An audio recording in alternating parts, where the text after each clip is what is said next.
aka yaxshimisiz? Charchamadingiz? Salom alaykum. Yaxshimisizlar? Kim Rafael? Mana bu. Tabriklaymiz. Va'da. Joyiga olib kelib qo'ydik. Jizzaxdamiz, xudo xolasa. Xolasa shetda Jizzaxdan. Rahmat. Charchamadinglarmi? Barman. Charchagash bo'lgan yo'q. Bo'lmasa, topshirib olaylik-da. Yana gaplashamiz sizlar bilan.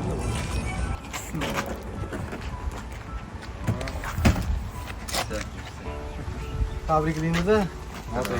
Yaxshilik ishlatinglar. Kimdan idea chiqdi o'zi qo'shilishga? Instagramdan ko'ruvdik biz. Bitta sherigimiz bor-da, yana Abbos degan. O'sha bola orqali o'ynamaymizmi? Ishtirok etamiz dedi. Keyin bu shogirdimiz bo'ladi. Ha. Shuni ismini qo'ydik-da. Qatnashdik shunchaki. Bilmadik yutishimiz haqiqatdan. Yo'q, muxlislar endi qo'llab-quvvatlagan shu. Chunki hamma yozib keyin tashladi videoni, sizlar hech nima yozmadinglar-da, tap etib videoni o'zi keldi, biz ham joylab yubordik. Ha shunday. Xudo nasib qilgan ekan, yutdik. Siz ustozlarisiz, ha? Ha, Yashang. Siz ismingiz nima? hayot. Hayot aka, bo'ldi. Bildim. Yozishdi sizni ham. Qanaqada. Kommentariylarda. Bitta texga kiramiz ozgina. Bo'ldi, bu yerda chiqamiz. Hop, men texgacha Jizzaxga yetib keldik. Rafael ustozlari Hayot aka keldi. Savollar bo'lgan edi. Bu noto'g'ri g'olib bo'ptilar, o'lchami noto'g'ri deb. O'shani hozir ko'rsatib bermoqchilar, haqiqatan 35 ga 35 ligini.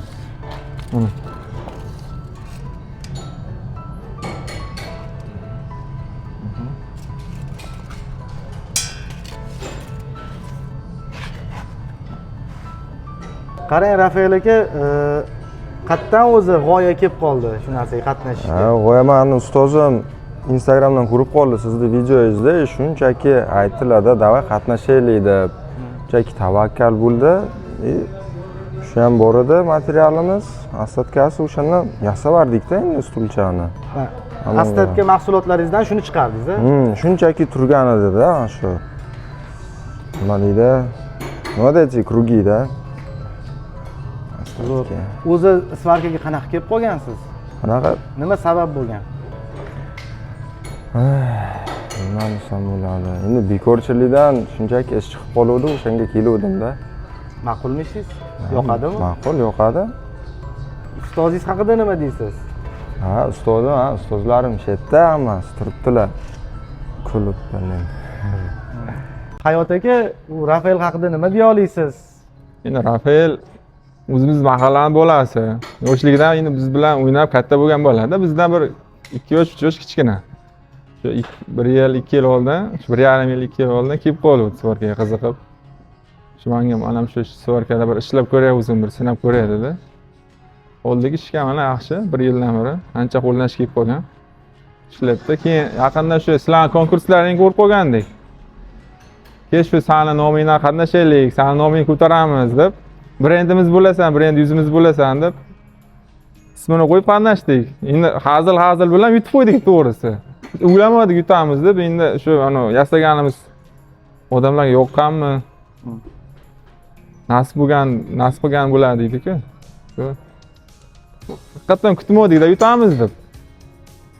Shu o'zgina mehnatimiz qadrlaganlarga rahmat deymiz. Siz o'zingiz qanaqa qilib svarkaga kelib qolgansiz? Svarkagami? 2018-19 armiyaga bordim. Armiyadan kelib, keyin shu bitta qarindoshimiz bor edi, svarkada ishlardi. O'sha akaga borib shogirdlikka tushdim. 18-19-yil. Karantin endi boshlagan payti svarka o'rganib, shundan beri shu sohada ishlayapman. Zo'r. Endi qolgan svarchilarga nima deya olasiz? Qanaqa bundoq o'zingizning tajribangizdan yoki endi bizda bunchalik hali tajribamiz yo'q svarkada. Endi tajribada emas, har bitta odamni baribir ichida qanaqadir so'zlar yotadi-da. Nima deya olasiz? Svarkachilikka qanaqadir iliq so'zlaringiz bor.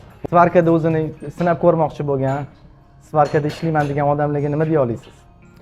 Endi aka to'g'risi qiziqqan odam kelib o'rganish kerak-da. O'zini majburlab kelgan odamning foydasi yo'q, o'smaydi. Qiziqib, haqiqatan shu ishni o'rganaman deb kelgan odam o'sish bo'ladi, o'rganadi. Shu orqali rizq topadi-da. U majburlab o'zini olib kelgan odamning foydasi yo'q. Kuni o'tadi shu. Oyligini oladi, o'sish bo'lmaydi-da. Shuning uchun o'zini yaxshi ko'rgan ishini qilaverish kerak hamma. Weltmart haqida ikki og'iz gap, shu bilan tugatamiz. Weltmart endi sizlar savdo bo'yicha asosan shu elektrod. Weltmart shu Instagramda ko'rganmizda, reklama orqali chiqib qolardi. Shu bir oy oldinmi, qanchadir vaqt oldin musobaqa uyushtiramiz deyishgandi. Qatnashamiz deb haqiqatan mana musobaqa bo'ldi, qatnashdik, g'olib bo'ldik. Mana kelib tabriklashdi bizda. Haqiqatan rost ekan. Hayot aka, sizga katta rahmat. Izlanishlaringizni to'xtatmang. Sizlarga ham katta rahmat aka, biz arzimas mehnatimizni Omadingizni bersin. Biz xursandmiz, va'da yetkazib beramiz dedik, mana qo'lingizgacha olib kelib berdik. Rahmat. Rahmat. Yana musobaqalar uyushtirsangiz, qatnashaveramiz aka. Albatta. Musobaqalar ko'p bo'ladi. Xudo xolisa bundan ham qiziqroq bo'ladi. Sovg'alar bundan ham ulkan qilamiz. Sizlar ham ishlaringizga rivoj aka. Omon bo'ling. Rahmat sizlarga ham. Rahmat.